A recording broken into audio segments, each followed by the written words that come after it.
रानी one नाम का एक जंगल था जहाँ सभी पक्षी एक दूसरे की मदद करते थे, हर सुख दुख में एक दूसरे के साथ रहते थे। वहीं बंटी नाम का एक कबूतर था जो बहुत ही मेहनती किसान था।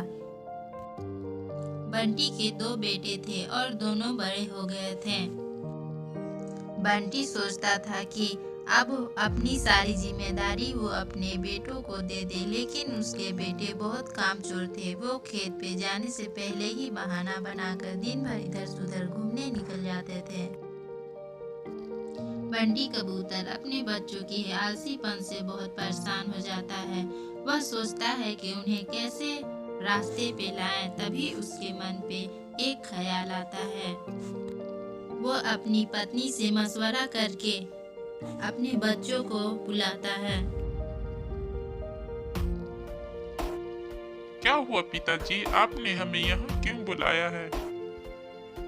बेटा, मैं तुम्हें एक खजाने के बारे में बताना चाहता हूँ जिससे तुम और तुम्हारी आने वाली पीढ़ी आराम से बैठकर खा सकेंगे।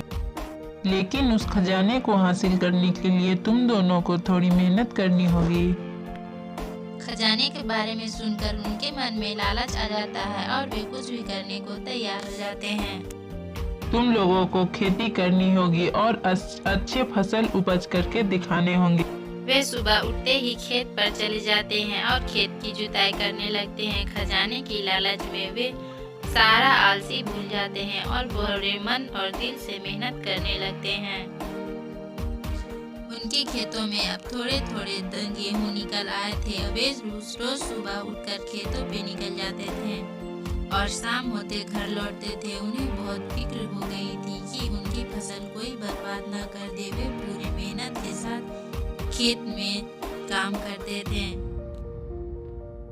उनकी कड़ी मेहनत और लगन के कारण उनके खेतों में जल्द ही बहुत अच्छे फसल लहलहाने लगते हैं।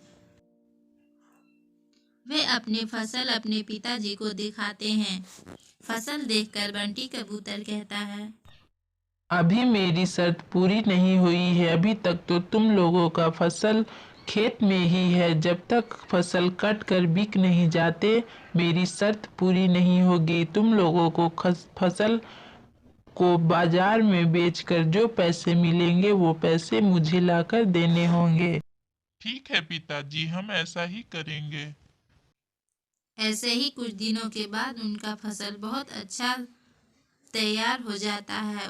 वो अपने फसल को काट कर बाजार में बेच आते हैं और उससे जो भी पैसे होते हैं वो अपने पिताजी को देने आ जाते हैं। ये लीजिए पिताजी, आपके फसल के पैसे। हमने हमारी शर्त पूरी कर दी। अब आप हमें खजाने के बारे में बता दीजिए।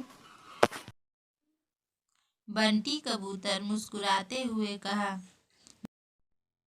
बेटा, मैं जिस खजाने के बारे में बात कर रहा था वो असल में यही खजाना है जो तुम दोनों ने मेहनत कर कर फसल उगाकर अपनी मेहनत से हासिल किए हैं।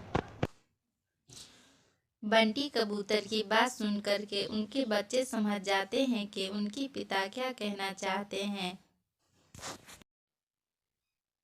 मेहनत का कमाया हुआ ही असल खजाना होता है। अब बंटी कबूतर के बच्चे ऐसे ही हर साल मेहनत से खेती करते और पैसे कमाते थे। हेलो दोस्तों, अगर आपको ये वीडियो अच्छी लगी तो इसे लाइक और सब्सक्राइब करें।